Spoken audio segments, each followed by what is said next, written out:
बिस्मिल्लाहिर्रहमानिर्रहीम, अस्सलाम वालेकुम। You are watching my podcast. मैं हूं वसीम सती और आज हमारे मेहमान हैं air marshal retired Aamir Masood साहब। रिनाउंड डिफेंस एनालिस्ट हैं, किस तारुफ के मोहताज नहीं है सर। बहुत बहुत शुक्रिया वक्त देने का। सर, सबसे पहले बताइएगा कि पाकिस्तान और भारत के दरमियान जो हालिया जंग हुई, उसमें भारत के जो है वो राफेल तैयारे भी नाकाम हो गए।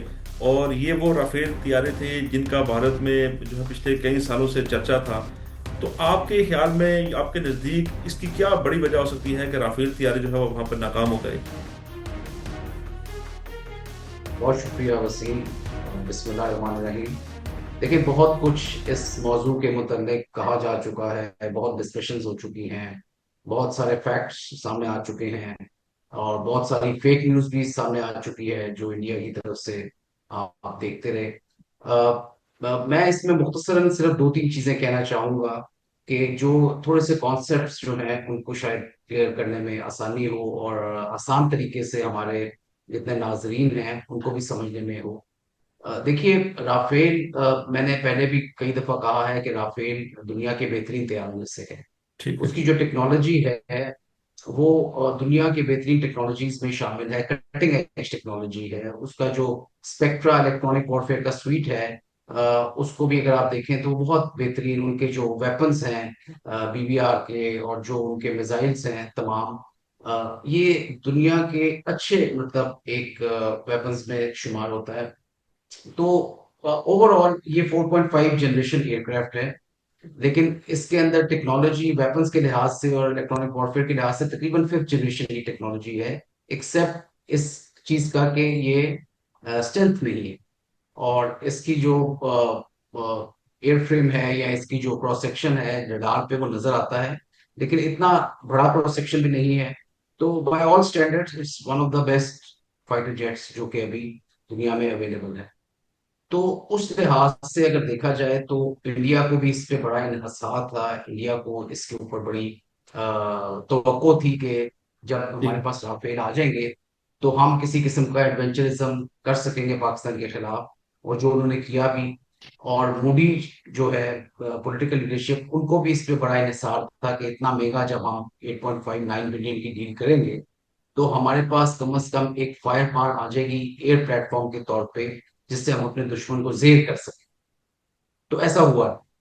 उसकी काफी सारी वजूहत हैं। उनमें से दो तीन वजूहत जो हैं जो मैं आपसे शेयर करना चाहूंगा वो ये है कि जब इन्होंने राफेल को लिया तो राफेल को इन्होंने as a stand alone system तो बहुत अच्छा, बहुत केपेबल जहाज है, लेकिन आजकल के दौर में या आजकल के जो एक इन्वायरमेंट्स हैं उनमें अगर आप एयर पावर की इन्वायरमेंट को देखें तो ये बहुत सोफिस्टिकेटेड इन्वायरमेंट हो चुकी है, इसमें बहुत सारी टेक्नोलॉजी आ चुकी है और बहुत सारे इस तरह के सिस्टम्स हैं जिनको आपस में इंटीग्रेट होना बहुत जरूरी है, जो हमने काफी हद तक अजरबैजान आर्मीनिया की जंग में भी देखा, यूक्रेन में भी देखा। काफी सारी टेक्नोलॉजी ऐसी आ चुकी है, जिस तरह ड्रोन टेक्नोलॉजी आजकल हर आम इंसान की जुबान लगे जुबान भी है कि मतलब ड्रोन एक बड़ी इंपॉर्टेंट टेक्नोलॉजी है, स्पेस टेक्नोलॉजी है, साइबर टेक्नोलॉजी है। और ये तमाम टेक्नोलॉजीज जो है वो एक हकीकत बन चुकी ठीक है। है। इंपॉर्टेंट चीज क्या है? सबसे जरूरी चीज ये है कि ये तमाम टेक्नोलॉजीज जो है वो किस लिए होती है। उनका मकसद ये होता है कि हम दुश्मन को देख सकें, हम दुश्मन की लोकेशन का अंदाजा लगा सकें, हम बिल्कुल ठीक। दुश्मन की मूवमेंट्स को देख सकें, हम दुश्मन को इससे पहले देख सकें कि वो हमें देख सके। ठीक है। और वो सारी चीज होती है जिसमें हम एक अपनी सिचुएशनल अवेयरनेस बना लें। हम देख रहे होते हैं कि दुश्मन की ये टेक्नोलॉजी है, ये इंफ्रास्ट्रक्चर है, ये उसके वेपन्स हैं, ये उसकी लोकेशन है, ये सब चीजें। दूसरी चीज, और ये तमाम चीजें जिससे हम देखते हैं उन्हें सेंसर्स कहते हैं। और सेंसर्स जो है वो डिफरेंट टाइप के होते हैं। कुछ में कैमरास होते हैं, कुछ सेंसर्स इलेक्ट्रॉनिक वॉरफेयर के लिहाज से होते हैं जिसमें हम उनकी रेडिएशंस को पकड़ते हैं। तो इस तरह के डिफरेंट सेंसर्स से हम अपनी एक सिचुएशन बना, वो ठीक है। मैं आपको ये इस वजह से समझा रहा हूँ कि ये पूरी आपको चीज समझ आ जाएगी कि जी क्या जी वजह यकीन। थी कि वो अपने राफेल तैयारों को उस तरह से नहीं इस्तेमाल कर सके जिस तरह से हमने अपने वेपन्स को इस्तेमाल किया। तो सेंसर्स के साथ जो दूसरी चीज होती है, जब आप सेंसर्स को देख लेते हैं तो फिर आप कमांडर ने एक फैसला करना होता है अपनी सिचुएशन में कि भाई मैंने बिल्कुल ठीक किस है। तरह से उसको मारना है, जो दुश्मन का हदफ है या दुश्मन का जो जहाज है या दुश्मन का कोई और टारगेट है। तो उसके लिए आपको वेपन्स इस्तेमाल करने होते हैं जिन्हें शूटर्स कहते हैं। वो मिसाइल भी हो सकते हैं जो ग्राउंड से मारे जाएं, वो ऐसे मिसाइल होते हैं जो हवा से मारे जाएं, वो ड्रोन्स की टेक्नोलॉजी की सूरत में किलर ड्रोन्स हो सकते हैं, या कोई और ऐसे नॉन काइनेटिक वेज होते हैं कि जिससे आप उसको उसकी इलेक्ट्रॉनिक जैमिंग कर दें और फिर उसके बाद आप उसको काइनेटिक तरीके से मारें। तो और ड्रोन्स में आपने देखा जो ये थे एरोन ड्रोन्स, वो किलर ड्रोन्स के तौर पे भी इस्तेमाल होते हैं। सो ये वो चीजें होती है, ये सेंसर और शूटर्स का जो मिलाप है वो बहुत जरूरी ठीक हो गया। है। वो तब होता है जब ये सब एक कॉमन फ्रीक्वेंसी पे हो, एक कॉमन डेटा लिंक हो, एक फ्यूजन हो और इंटीग्रेशन। ठीक हो गया। जब ये चीज हो जाती है तो उससे आपके पास एक कॉमन ऑपरेटिंग पिक्चर आ रही होती है जो कमांड एंड कंट्रोल सेंटर्स के अंदर होती है, चाहे वो कमांड एंड कंट्रोल सेंटर एवेक्स की सूरत में हवा में है, या जमीन पे है, या मोबाइल है जमीन। तो ये तमाम चीजें जब एक दफा आपको इकट्ठी मिलती हैं तो कमांडर बहुत अच्छे तरीके से फैसला भी कर सकता है और आपके जितने वेपन्स होते हैं उनको रेगुलेट भी कर सकता है। यानी आप एग्जैक्टली बता सकते हैं कि इस वक्त जहाज का मिसाइल इस्तेमाल होगा या ग्राउंड से, जिस तरह सरफेस टू एयर मिसाइल होते हैं, जिस तरह S-400 था, आपके पास HP-9 था, और भी काफी सारे मिसाइल्स होते हैं डिफरेंट रेंजेस में, कि कौन ठीक सा है। ऐसा मिसाइल है जो सबसे पहले जाके दुश्मन को मार सकता है और सबसे तेजी से जा सकता है। तो ठीक है। उस क्लियर लाइन ऑफ साइट के लिए बड़ा जरूरी होता है कि आपके वो तमाम वेपन्स भी इंटीग्रेटेड हो और वो तमाम लोग जो उसको ऑपरेट कर रहे हैं उनको एक पिक्चर नजर आए। ये क्लैरिटी सिर्फ ये नहीं कि आप उसमें रिएक्ट जल्दी कर सकते हैं, बल्कि उससे आपकी और दुश्मन की आइडेंटिफिकेशन बहुत अच्छी हो जाती है कि आपको पता लगता है कि ये हमारा जहाज है, ये दुश्मन का जहाज है।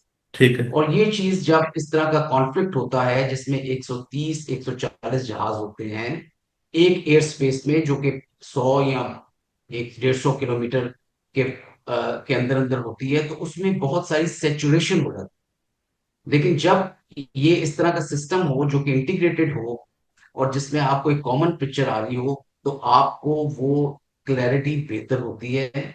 आपको फॉग नहीं होती, जैसे एक टर्म इस्तेमाल करते हैं फॉग ऑफ वॉर या फॉग ऑफ कॉन्फ्लिक्ट, जब इतना तेज ऑपरेशन हो रहे हो, इतने ज्यादा जहाज हों, तो एक फॉग होती है जिसकी वजह से गलती भी हो सकती है और आप अपने जहाज को दुश्मन का जहाज समझ के मार भी सकते हैं। ठीक जिस है। तरह